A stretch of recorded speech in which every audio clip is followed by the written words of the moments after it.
किताब से वापस आकर मैंने फैसला किया अब शाम का रास्ता इख्तियार करूंगा। जैसा कि शेख बुरहानुद्दीन ने पेशिनगोई की थी, शायद अल्लाह मुझे दमिश्क के रास्ते कुछ और दिखाना चाहता था।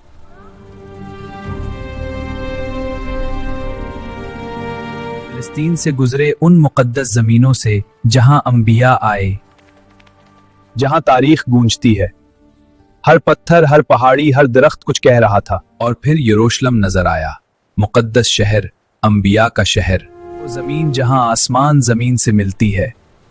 मेरी आंखों में आंसू थे। मैंने तिब्बत सखरा देखी, वो मुकद्दस मकाम जहां से रसूलुल्लाह सल्लल्लाहु अलैहि वसल्लम मेराज पर गए। मकाम माराज देखकर मबहूत था, ये मोजिजाना और खूबसूरत था। मस्जिद अक्सा में नमाज पढ़ी।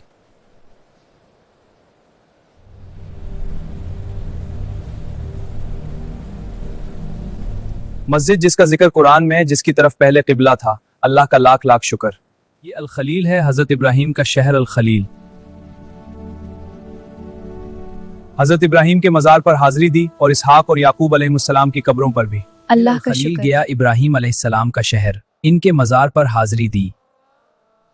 ये रहमतों का घर है जी, अंबिया की सरजमीन। और इसहाक और याकूब अलैहिस्सलाम की कब्रों अल्लाह पर उन पर भी। रहम करे। और फिर दमिश्क, जन्नत का दरवाजा, दुनिया का सबसे खूबसूरत शहर। मैंने ऐसा शहर कभी नहीं देखा था।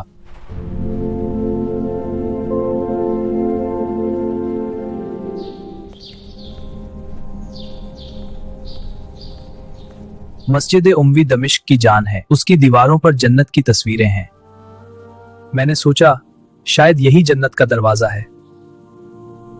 दिमिश्क में 20 से 30 उलमा से मुलाकात हुई। फखरुद्दीन फारसी, इब्न सेरफी, शम्सुद्दीन, हदीस पढ़ी, फिक़ह सीखी और इल्म की दौलत से माला माल हुआ। खुशामदीद इब्न बतूता, मैंने आपके बारे में सुना है, आप तंजा से आए हैं हज के इरादे से। शुक्रिया काजी शम्सुद्दीन, तुम मेरे मेहमान हो, जब तक चाहो ठहरो, तुम्हारा घर है।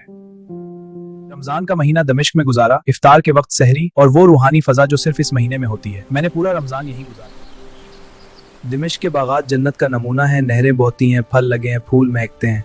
शायद इसीलिए रसूलुल्लाह सल्लल्लाहु अलैहि वसल्लम ने फरमाया कि दिमिश्क जन्नत का दरवाजा है। दिमिश्क मेरे दिल में बस गया था, उसका इल्म, उसकी खूबसूरती, उसके लोग।